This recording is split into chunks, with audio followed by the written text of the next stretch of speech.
Test of significance for small samples. यहाँ से हमारे सभी स्मॉल सैम्पल्स की टेस्ट स्टार्ट हो रही है, जिसमें है हमारा टॉपिक स्टूडेंट्स टी डिस्ट्रीब्यूशन यानी T test for single mean of small samples. यहाँ पे अब हम लिखने लगेंगे स्मॉल टी। पहले हम लार्ज सैम्पल में सभी कैपिटल Z लिख रहे थे। अब यहाँ पे हम लिखेंगे small T equal to X bar minus mu divide by S by under root n minus 1। ये हमने कहीं देखी थी, है ना, 8 पे। इसके लिए मैंने साथ में ही लिखा है इन दोनों को। इसमें सिर्फ इतना फ़र्क है कि यहाँ पे -1 हो चुका है टी टेस्ट में, और लार्ज सैंपल में ये फॉर्मूला थी।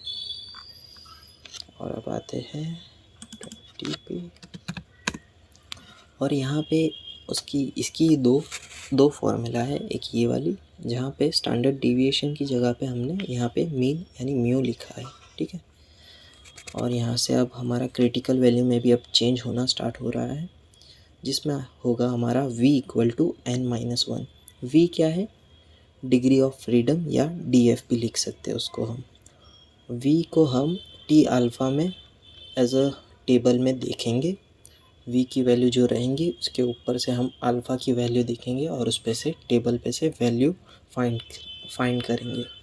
या फिर ये हमें एग्ज़ाम में टेबल देंगे, या फिर इस तरह से क्वेश्चन के लास्ट में हमें वैल्यू दे देंगे। और अगर उसमें हमें अगर वैल्यू देते हैं तो उसमें हमें इजीली पता चल जाता है कि ये कौन सी टेस्ट है।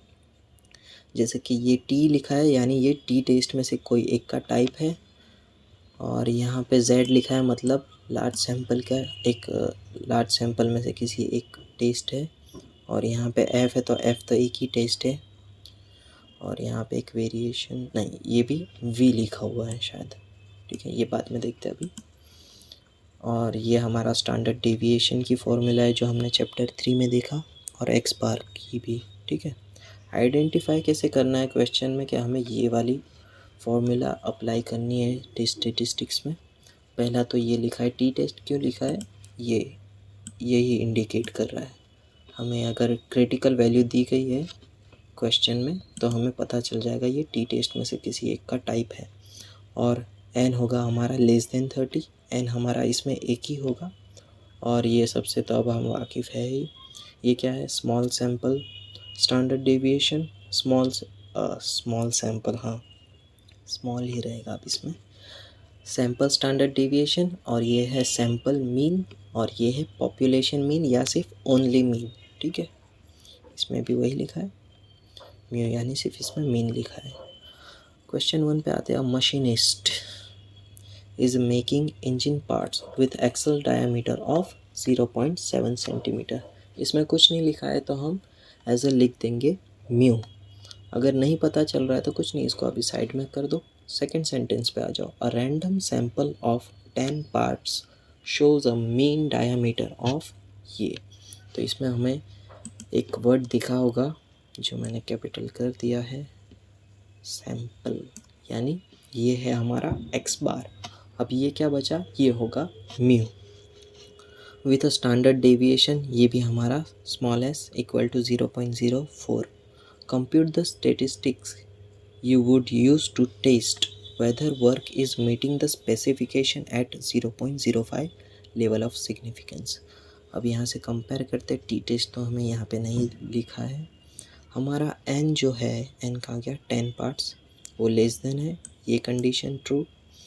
और n एक ही टाइम है, स्मॉल सैंपल भी हमें दिया गया है, वहाँ पे टिक करना था, ठीक है। और एक्स बार भी हमें मिल गया है, और मीन भी हमें मिल गया है। और यहाँ पे मैं कुछ भूला नहीं ना, हाँ, सिंगल मीन की वजह से अब हमारा इसमें मीन यूज़ होगा, वो तो पता ही है, ठीक है। अब आते हैं क्वेश्चन पे। n इक्वल टू 10 लिख देंगे हम, एक्स बार सभी वैल्यू पुट कर देंगे, नल हाइपोथेसिस लिखेंगे जो हमें क्वेश्चन में से मिल रहा है। कहाँ गया, इतना ही है, ठीक है। The product is meeting the specification. Mu क्यों लिखा है, क्योंकि हम मीन वाले टॉपिक में हैं। मीन के लिए हम म्यू लिखते हैं, म्यू इक्वल टू 0.7, ये वाला डायमीटर है। Meeting the specification. अल्टरनेटिव में क्या कर देंगे, not equal to two tail test हो जाएगी और यहाँ पे हम एज अ नोट लिख देंगे। अल्फ़ा हमें दिया गया है 0.05। टी स्टेटिस्टिक्स की फॉर्मूला लिखेंगे -1, यहाँ पे भूलना मत, और यह आंसर आएगा 3.15। अब आते हैं क्रिटिकल वैल्यू पे।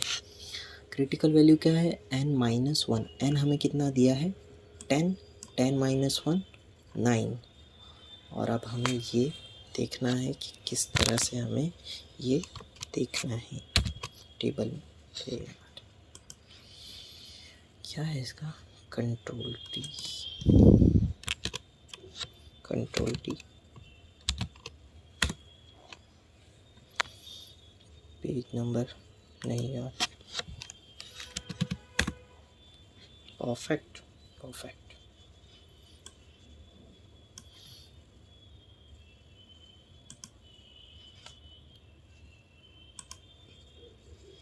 फिट कर दे भाई इसको भी,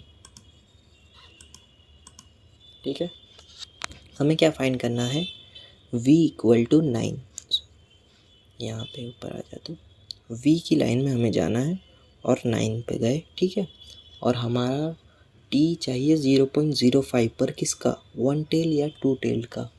तो यहाँ पे हमने लिखा था 2 टेल्ड, तो 2 टेल में जाना है हमें 0.05 तक। 9 ये रहा, ये 2 टेल का 0.01, 0.2 ये रहा 0.5, 0.05, 2.262। यहाँ पे भी हमारा आंसर है 2.262। बस हमारा काम हो चुका है यहाँ पे। या फिर हमें इस तरह से टेबल में भी फाइंड करना है और ये हमें क्वेश्चन में इस तरह से दे दिया गया होगा। Since t less than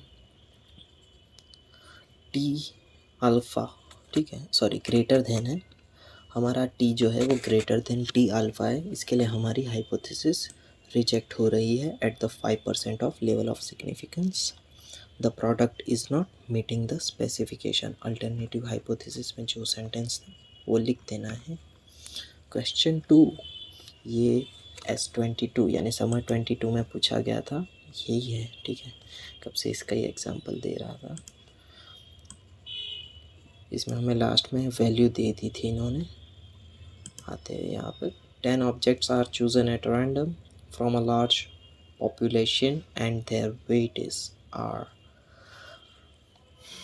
found to be in grams. और ये सब हमें दिया गया है, अनग्रुप डेटा दिया गया है। Discuss the suggestion that mean weight is 65 grams.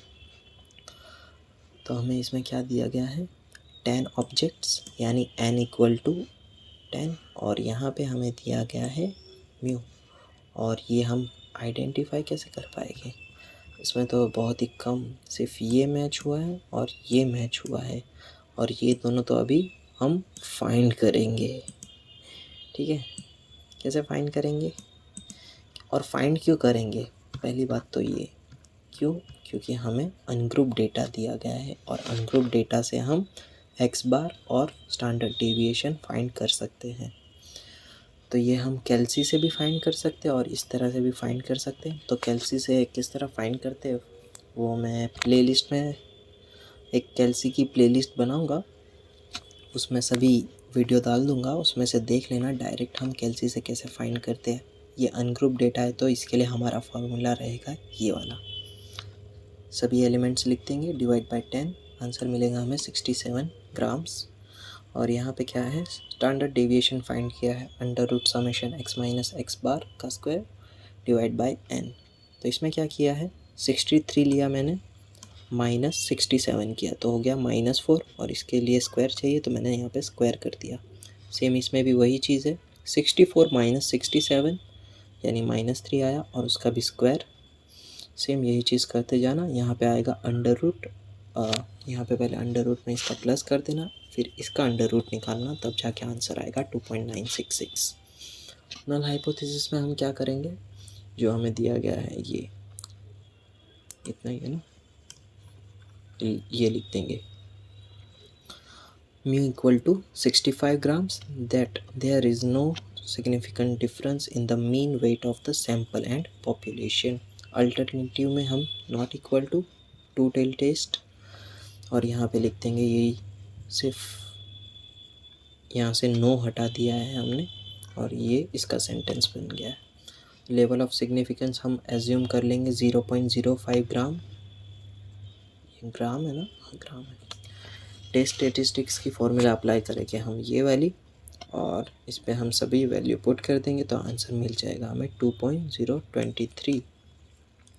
v equal to n-1 9, same value आई है ना, इसमें भी सेम वैल्यू वही देखना है। n इक्वल टू 9 और t है हमारा टू टेल के लिए 0.05, तो ये हमारा आंसर आएगा 2.262। और यहाँ पे भी हमारा लेस देन ही आ रहा है, t लेस देन t 0.05, तो हमारी एक्सेप्ट हो जाएगी test at the 5% of level of significance. The mean weight is 65, the mean weight is 65। और कुछ भूल रहा हूँ शायद, हो गया है ना, इसमें भी हो गया है ना। तो अब हम आएंगे नेक्स्ट पे डिफरेंस ऑफ मीन्स, ये सिंगल मीन ख़त्म।